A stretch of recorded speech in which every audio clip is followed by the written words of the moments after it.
Creation is finished. What does that mean? Everything exists right now. There is nothing new under the sun. There is no new element. There is no new particle that hasn't existed. When we create something, it's always been here. We just arranged it in a way through our thoughts and through our imagination. Where's my example? You know what I'm going to say, people. Where's my phone? This beautiful iPhone, this beautiful cell phone. Thank you, Apple. Thank you, Steve Jobs. This cell phone has always existed. This has always been here. Every part of this iPhone. Do you see what I'm saying? The plastic, the glass, the pieces of metal, every single fiber that makes the iPhone has always existed from the beginning of time, since the Big Bang. It just took the imagination and creative thought of the team at Apple, Steve Jobs, etc., to compose and compile and manipulate all of the material that has always been on the earth to create this phone. Jesus could have had an iPhone if Steve Jobs existed 2,000 years ago. Isn't that fascinating? So the iPhone always existed. It just was not manifest in this world. Let's proceed. So this is what is meant by creation. And the statement that creation is finished means nothing is ever to be created. It is only to be manifested. What is called creativeness is only becoming aware of what already is. You simply become aware of increasing portions of that which already exists. The fact that you can never be anything that you are not already, or experiencing anything not already existing, explains the experience of having an acute feeling of having heard before what is being said, or having met before the person being met for the first time, or having seen before a place or thing being seen for the first time. It's like deja vu. So the fact that you can never be anything that you are not already, the fact that you can never be anything that you are not already, or experience anything not already existing, that explains the experience of having that really weird feeling of deja vu. So when you hear something you've never heard before, this is an example. You know, when you read a good book or you listen to a good podcast, or maybe hopefully something I say, you're like, wow, I know that to be true. It's called resonance. It resonates with something inside of you. What I say, what someone else says, what you hear resonates. It's familiar, yet you've never heard it before because it's always existed. It's a truth that you know to be true, but you're hearing it for the first time. But really, it's always existed within you. That's what being in resonance with something. I resonate. You're like, wow, that's hitting something, like it's hitting home. I knew that, but yet I had never heard it before. I'm meeting that person for the first time, but my goodness, I know them. I feel like I've known them forever. When you go to a place, or when you've signed up for a class, or you've done something, you're like, oh, this is home. This is what I want to do. This is, oh, in my head, I've been here a million times, but it's the first time you're on stage or have done something. So the whole of creation exists in you, and it is your destiny to become increasingly aware of its infinite wonders and to experience even greater and grander portions of it. If creation is finished and all events are taking place now, the question that springs naturally to mind is, what determines your time track? That is, what determines the events which you encounter? And the answer is your concept of yourself. Concepts determine the route that attention flows. Here is a good test to prove this fact. Assume the feeling of your wish fulfilled and observe the route that your attention follows. You will observe that as long as you remain faithful to your assumption, so long will your attention be confronted with images clearly related to that assumption. For example, if you assume that you have a wonderful business, you will notice how your imagination, your attention is focused on incident after incident relating to that assumption. Friends congratulate you, tell you how lucky you are. Others are envious and critical.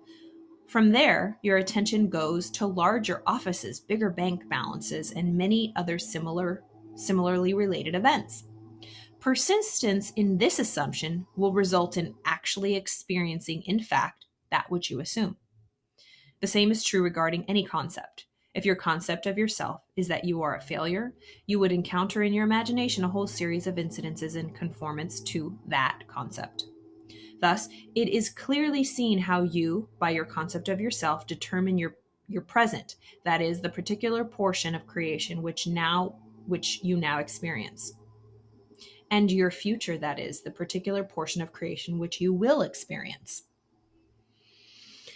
All right, this is a short, concise chapter, but it really just talks about anything on this planet in solid form,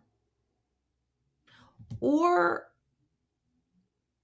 a book, a movie, an idea, anything, any creation, right? Because things that are created can not be tangible, creative ideas.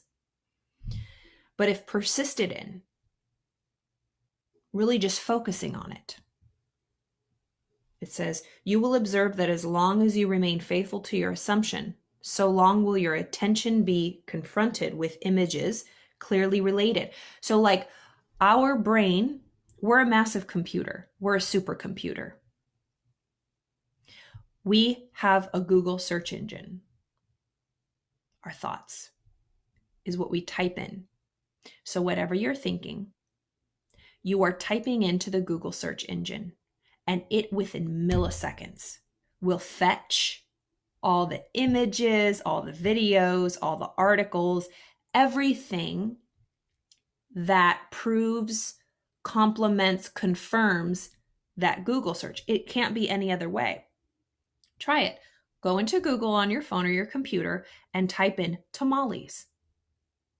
You will get every video, every image, every article, every website about tamales. It will fetch within milliseconds millions of pieces and scraps of evidence and of information to support what you just typed into the Google every tamale bit of information. That's great if I want tamales. But what if I want burgers? If I typed in tamales, I am not going to get anything on burgers. In our mind, if I want, I've been, laughing with my friends. I'm like, what's an outrageous goal? I want to be in a Marvel movie. Like, I want to be, or a TV show. I don't care. I want to be in that Marvel universe. How the hell? I don't care how it's going to happen. That's what I want. So I'm only focusing on Marvel. The casting directors, the people that work in it, any actor, any friend, any producer, anybody who is in any degree to me, I'm just going to focus on that. Put that in my Google search engine. What am I going to get returned? I'm going to start seeing things, friends, and it's already happened, by the way. It's already starting to happen. But if I, like I was a month ago, girl, dream on. How is that ever going to happen? I was blind. So I was focused on, I don't know what I was putting in the search engine, but it wasn't Marvel Universe. So I wasn't getting Marvel Universe. But if I type in and I focus, I will get all the videos, all the people that are involved, all the images, all the articles, all the notices, castings, new information, casting directors, all the events, mixers. That's what I'll get in return. I know I hope that example made sense, but creation is finished. Everything on this earth. There's nothing new going to be added. There's no new ingredient. The pantry doors are shut. There's no aliens, as far as we know, or anybody off planet that's delivering new ideas or new minerals to the earth. We have gold, iron, silver, we have these elements, certain proteins that are on this planet Earth. It's all we got. Nothing new. Like they say, nothing new under the sun. When people have creative ideas, it's not new.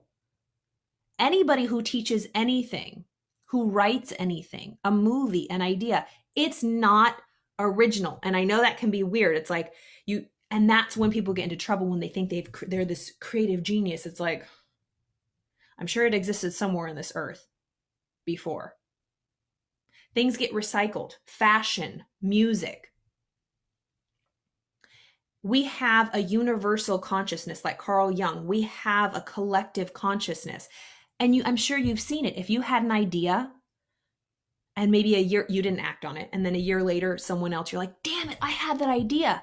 Because it's always, ideas are always floating through all of our minds. We are just antenna. We're just satellite receptacle. That's why we have to pay attention to our inclinations, our thoughts, those dreams that come, because if you don't take hold of them, it's going to find another vessel that it can go through. We're just vessels. We don't create anything. We let creation flow through us. And I think that's why a lot of us get burnt out or get stressed out or anxious or depressed, because we feel this weight of the world that we're the ones that have to come up with this idea and create, and who are we? And we compare ourselves to all these brilliant people that create these things. No, they're just brilliant people who surrender and allow creation to flow through them.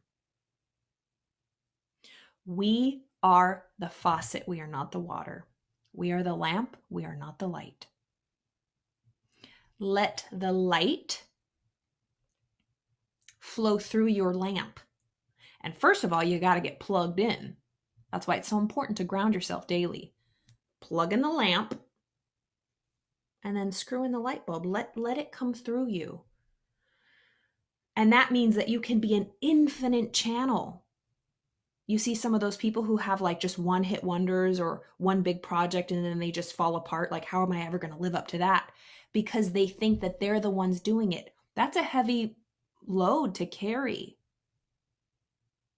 It's not ours to carry. It's just passing through us. We're just a vessel. And just remember that. I always need that refresher, that reminder. So creation is finished. What is called creativeness is only becoming aware of what already is. Everything you want, every desire, anything that's coming into your awareness, it exists. If you can see it, if you can imagine it, it actually already exists, or you would not have been able to imagine it or think of it. It's just, do you have the guts, the patience, the persistence, the stamina to bring it to life, to birth it? It's great to have these ideas. It's wonderful, right? If we talk about reproduction, it's great to have sex, right? It's wonderful. But would you say the same thing as you're pushing a baby out? No. We have to go through the birthing pains. We have to hold it. It's that gestation period. It's not a cute process. People just like the cute part. But when the rubber, really meets the road, that's when people drop out, myself included. But I am really strengthening the muscle to stick with it, remain faithful to my assumption, remain faithful. Already exists. It's up to you to keep your mind focused on it and think of reasons how it can happen, only on how. Whenever we had a really good study group this morning, any time your brain tells you or gives you a reason, which is valid and it might be true, of why you can't, of how you're not ready, of how it won't work, next, don't entertain it. Because it'll just, like the Google search engine, it'll just keep giving you more returns and more information on how and why you can't. And it's going to be right. Only put how you can, ideas of how you can. Only think and focus on how you can and what you want.